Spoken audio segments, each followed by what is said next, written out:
Jenny. And I'm Brian, and welcome to Fort Logan Northgate News of the month, April.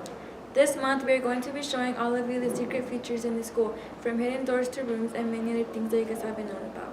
We have reporter Leah to interview our buildings engineer, Mr. Mike, who knows this place pretty well and will give us a little tour of the school.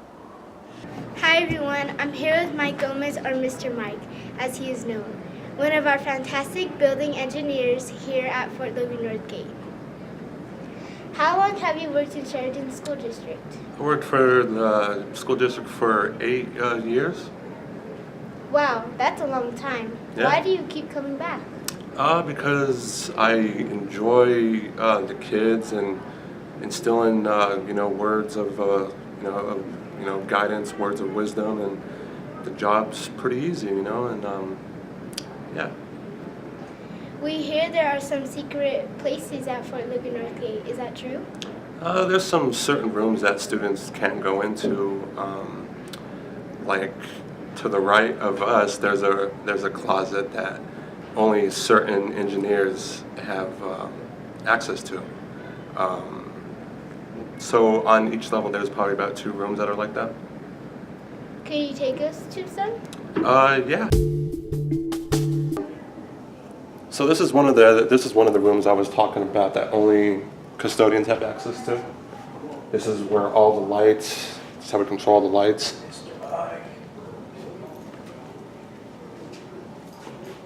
So this is one of the other rooms that only custodians have access to. As you can see, it says custodial. This is one of the bigger closets.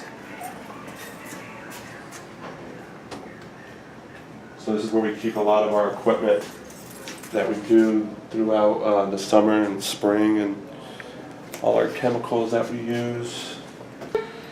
So this is another room that only custodians and certain personnel have access to. It's a mechanical room.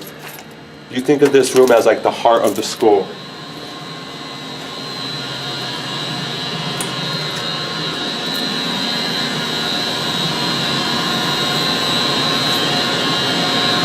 So all these pipes, the hot water, the cold water, the HVAC, just everything, like, if this stuff goes down, the school wouldn't run properly.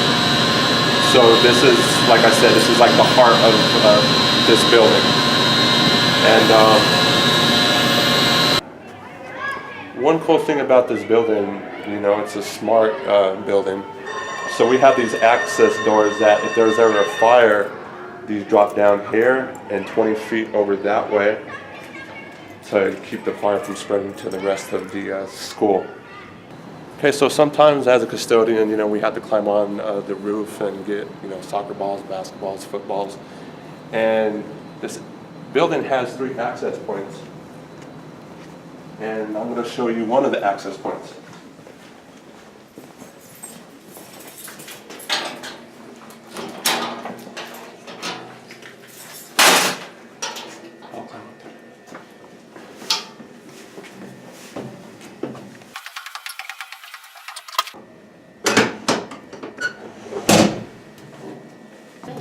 So this is one room that I don't have a key to, and no one has a key to, except one person, one of the persons that actually, built the school.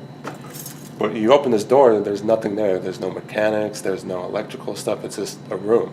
No one knows what it's for. I don't have access to it. It says no storage allowed, whatever that means. But yeah, this is one room in this whole big building that I don't have access to. Use your imagination what it's used for. I say it's used for bad kids, but that's just me. Okay. Thank you, Mr. Mike and reporter Leah, for the interview. Hey Jenny, did you know the school was built near a cemetery? It was originally a military post? Yeah, what about it? Legend has it that if you walk into Mr. Morris's room, you'll see a ghost yelling, "Do your coronel notes," or else there will be consequences. Nice joke, Brian. Do your Cornell notes. What? Did you hear that? Yeah, I'm just gonna move on to the next topic before things get bad. Anyways, our next story is going to be about the baseball, soccer, and track teams.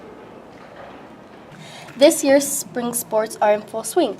Baseball is trying to knock it out of the park. led by Blake, who has a home run and leads the team in strikeouts as a pitcher. Edwin, Xavier, and even some talented young players like James and Miguel. Soccer has been scoring goals from Emily, Denise, and Yadira, who plays goalie too. Track hasn't had a meet yet, but here's some more exciting soccer photos.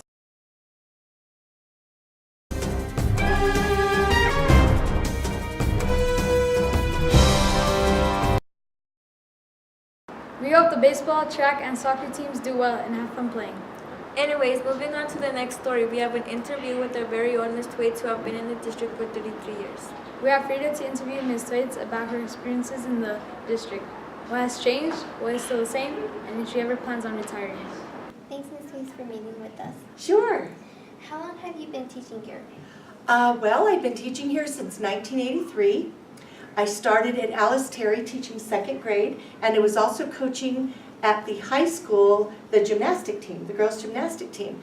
Then after that year, I went on to Fort Logan, the old Fort Logan school, and I taught 1st, 2nd, 3rd, 4th grade there.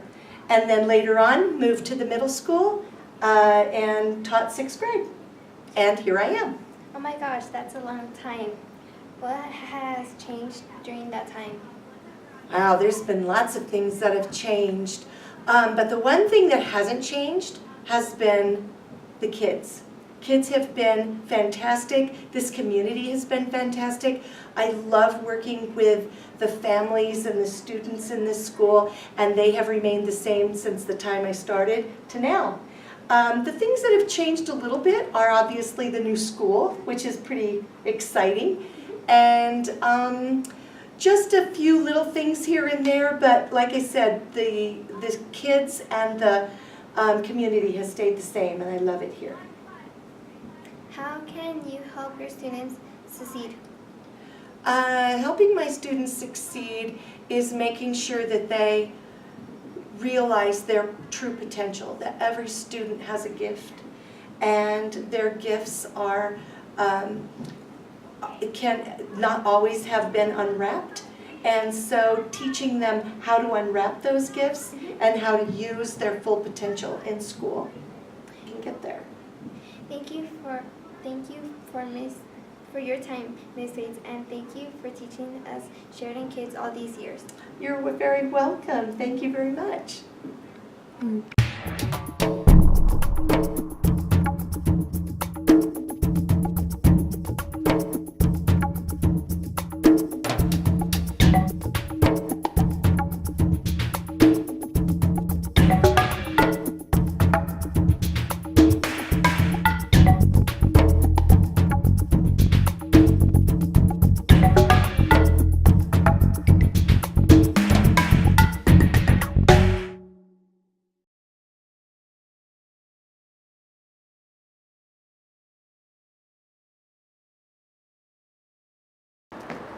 Anyways, that's about it for the month of April, and be sure to tune in next month to see the next and final episodes of Fort Logan News for this year.